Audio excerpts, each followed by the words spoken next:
Dios los bendiga, espero que estén teniendo un maravilloso día. El día de hoy vamos a continuar con nuestro estudio del libro de Eclesiastés. Nos vamos a ir al capítulo 2, versículo 4 al 11. El predicador una vez más analiza la vida de acuerdo a sus experiencias, esta vez respondiendo a la pregunta: ¿es el trabajo el mayor bien para el ser humano? ¿Es el trabajo el mayor bien para el ser humano? Dice así el pasaje: Engrandecí mis obras, me edifiqué casas, me planté viñas, me hice jardines y huertos y planté en ellos toda clase de árboles frutales. Me hice estanques de aguas para regar el bosque con los árboles en pleno crecimiento. Compré esclavos y esclavas y tuve esclavos nacidos en casa. Tuve también ganados, vacas, ovejas, más que todos los que me precedieron en Jerusalén. Reuní también plata y oro para mí y el tesoro de los reyes y de las provincias. Me proveí de cantores y cantoras y de los placeres de los hombres, de muchas concubinas. Me engrandecí y superé a todos los que me precedieron en Jerusalén. También la sabiduría permaneció conmigo, y de todo cuanto mis ojos deseaban, nada les negué, ni privé mi corazón de ningún placer, porque mi corazón gozaba de todo mi trabajo. Esta fue la recompensa de toda mi labor. Consideré luego todas las obras que mis manos habían hecho y el trabajo en que me había empeñado, y resultó que todo era vanidad y correr tras el viento, y sin provecho bajo el sol. El rey Salomón, de quien se piensa que es autor de este libro, fue uno de los reyes de Israel más recordados de la historia. Lo recordamos por la Biblia y también mucha gente lo recuerda como el rey más sabio sobre Israel.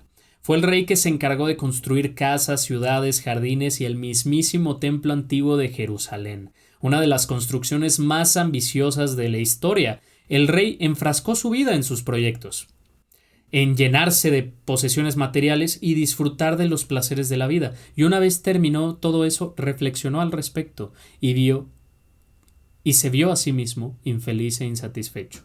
Resultó, como dice el final de este texto, que todo era vanidad y correr tras el viento, sin propósito, bajo el sol. Vámonos a la enseñanza del día de hoy. El afán del proyecto moderno y la bendición de trabajar para Dios. El afán del proyecto moderno y la bendición de trabajar para Dios. El dilema del predicador no se basaba en si el trabajo era algo bueno o malo. Es claro que es algo bueno, definitivamente. La conclusión a la que llega el predicador respecto al trabajo es lo vano que resulta cuando se convierte en nuestra razón de vivir. Japón es uno de los países que legalmente tiene el horario de trabajo más amplio del mundo. Esto sin contar que culturalmente se les educa con la costumbre de cubrir horas extras. Es parte de su cultura cubrir horas extras. Esto nos da como resultado que la mayor parte de la población trabajadora de Japón dedica entre 14 y 18 horas al día de trabajo, lo que ha producido definitivamente un fenómeno depresivo impresionante. Se estima que debido a eso la cantidad de solteros en Japón ha aumentado y que los nacimientos han disminuido por debajo del nivel de natalidad suficiente para sostener el nivel de población. Es decir, que en unos 200 años, si los japoneses siguen de esta forma, van a desaparecer, ya no van a existir. Estadísticamente, se dice que Japón tiene el índice de automoriciones, perdonen, no puedo decir la palabra correcta, más grande del mundo, de automoriciones más grande del mundo. Y el mayor porcentaje se encuentra en hombres y mujeres entre los 30 y los 40 años de edad. Tomar el trabajo como razón de vivir es conducirse a la falta de propósito. En el caso de esta sociedad de Japón, que orilla a las personas a crear una cultura de trabajo excesivo, les quita toda razón de vivir. El ser humano no es un objeto del cual disponer y el cual dispensar cuando ya no nos sirva. No es una máquina que pueda trabajar sin descanso. La idea que tienen las empresas hoy en día y sus proyectos toman al ser humano como eso, como un objeto del cual disponer, especialmente en México, que es el país en el que vivimos, y también en países como el que acabo de mencionar, y en general yo creo que en todo el mundo. Las empresas cambiaron su propósito original desde hace mucho tiempo. En los principios de la humanidad, todo proyecto y empresa era para un beneficio general. Existían todo tipo de trabajos que suplían a las tribus de sus necesidades y de las necesidades que cada uno tenía, ¿no? Estaba el carnicero, estaba la persona que cuidaba a los animales, los pastores de ovejas y todos ellos. Y también habían granjeros, ¿no? Los que hacían todo el trabajo agropecuario y suplían las necesidades de los demás. Hoy en día los proyectos humanos, al igual que en el antiguo Egipto, no hay diferencia en ello, sirven para edificar vanidades. Hoy no se están construyendo pirámides de piedra, pero sí se están amontonando pirámides de dinero que está quieto, que no sirve para nada. Todo esto hace que lleguemos a la pregunta del inicio de este libro. ¿Qué provecho tiene el hombre de todo su trabajo con que se afana debajo del sol? ¿Qué provecho tiene trabajar para empresas multimillonarias que se hacen ricas cada día más, ¿no? El Señor conoce la realidad humana y nos da aliento a seguir adelante, a no dejar de esforzarnos, dándole al trabajo un propósito diferente. El apóstol Pablo hace una lista de exhortaciones a diferentes personas, con el fin de que los miembros del reino de Dios sean la diferencia en medio de este mundo injusto. Dice así Colosenses 3, del 22 al 24. Esclavos, obedezcan en todo a sus amos terrenales, no solo cuando ellos estén mirando, como si ustedes quisieran ganarse el favor humano, sino con corazón sincero y por respeto al Señor. Hagan lo que hagan, trabajen de buena gana, como para el Señor y no para nadie de este mundo, conscientes de que el Señor los recompensará con la herencia. Ustedes sirven a Cristo el Señor. Colosenses 3, 22 al 24. Usé esta versión, especialmente la Nueva Versión Internacional, porque dice la palabra esclavos, en otras dice siervos, ¿no? Los esclavos de ese tiempo, hablando específicamente de los judíos, no se parecen mucho a los esclavos que conocemos hoy en día, ¿no? Los que vemos en las películas o los que trabajaban en los campos de algodón hace 200 años. En ese tiempo existían normas que regulaban el trato a los esclavos para evitar ese tipo de maltratos, lo que sufría la gente hace relativamente poco o lo que sigue sufriendo la gente en algunos lugares del mundo.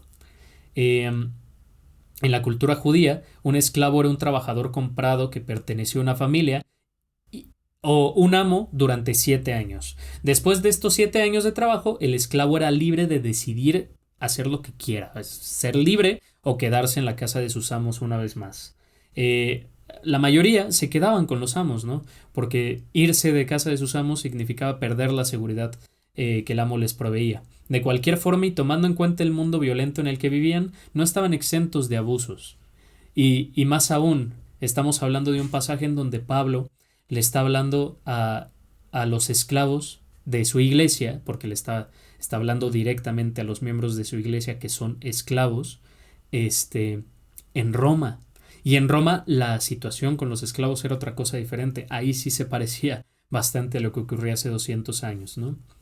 Ahora, el apóstol Pablo no está apoyando la esclavitud, está siendo realista con la situación de la gente. No es como que la gente vaya y se rebele. ¿Cuántos años tomó eso? ¿Cómo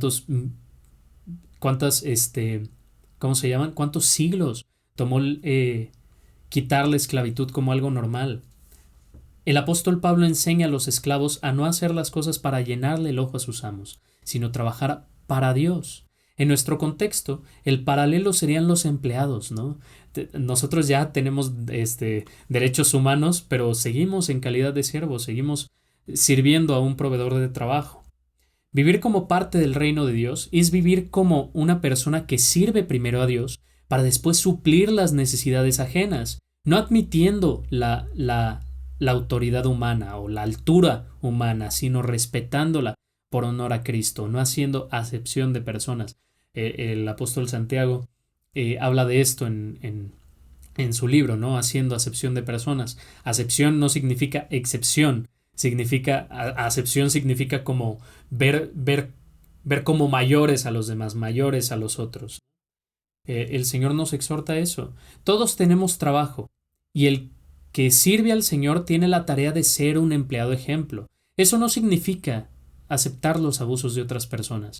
Eso no significa tomar el trabajo como único propósito de nuestra vida. Somos seres humanos, no máquinas de chambear.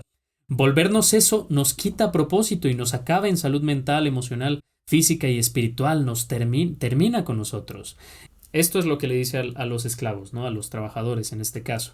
Pero posteriormente también habla a los amos, y ya hablamos antes, los propósitos de las empresas han cambiado para ser del beneficio del conjunto a ser para beneficio del patrón. Y el apóstol Pablo, basado en las palabras del Señor, también habla a los amos, a los jefes. Si eres jefe de empresa, escucha bien. Si eres empleado, escucha bien también y atiende correctamente. No es para ir a hacer una revolución y picar con el lápiz al jefe para que se comporte bien.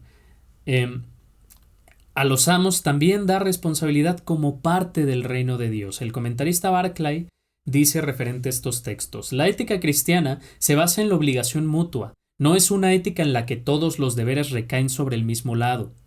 La exhortación es bien clara, pero depende de Dios para hacerse efectiva. Depende de Dios para hacerse efectiva. Es decir, si tú eres un jefe de empresa y no tienes a Dios en tu vida, acércate a Dios. Acércate a Dios para poder cumplir su voluntad. Ahora, si eres cristiano y eres jefe de una empresa, de un negocio y demás, entonces atiende al llamado de Dios a hacer su voluntad.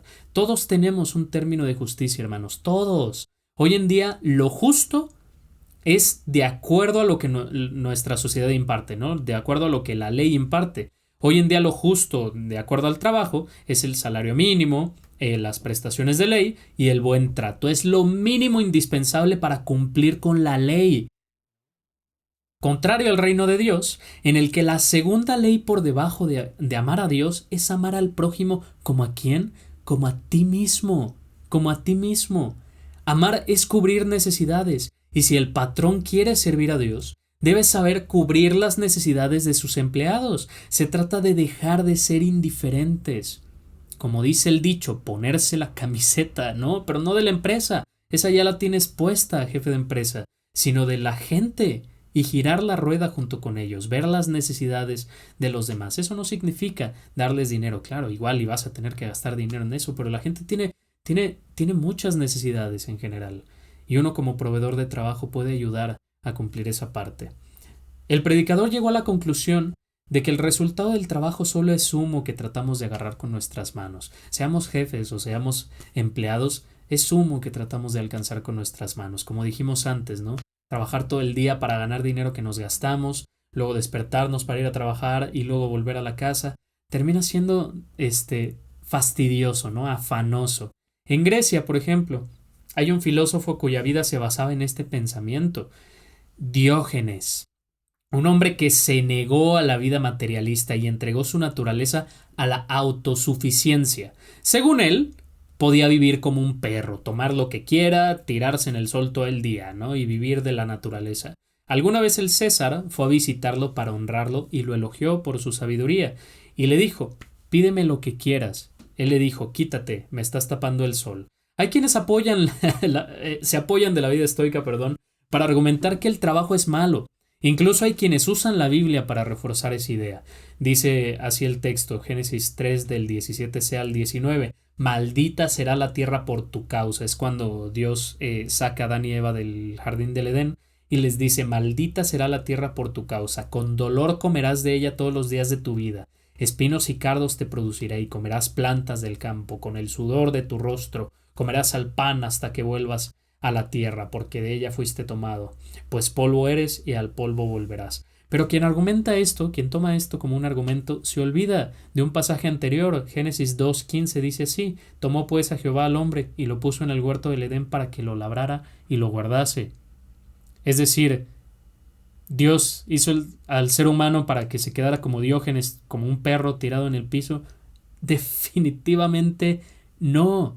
El Señor nos dio el trabajo como parte de nuestra vida y como una bendición. El Señor nos dotó de atributos únicos en lo particular. Algunos nacieron con gran fuerza que pueden usar para cargar cosas pesadas. Algunos tienen intelecto que pueden usar para crear o para pensar deductivamente. Algunos tienen pensamiento reflexivo, algunos inteligencia emocional, algunos habilidades de negocios, algunos tienen imaginación, otros buen oído y otros percepción, ¿no? Versos sin esfuerzo. El ser humano fue dotado de todo ello para el trabajo. Es una bendición en tanto que sirve para mantenernos con vida y le da un propósito a nuestras habilidades en lo particular, y más aún cuando las usamos en beneficio de los demás, más aún cuando cumplimos el propósito de Dios con nuestro esfuerzo. La respuesta conclusiva es no. El trabajo no es el mayor bien para el ser humano, definitivamente. Le da un propósito a los dones que Dios nos da, y es la forma en la que Dios actúa a través de nosotros para bendecir a los demás. Es por ello que debemos darle mayor propósito a nuestro trabajo y hacerlo para la honra y la gloria de Dios, hermanos. Que Dios los bendiga.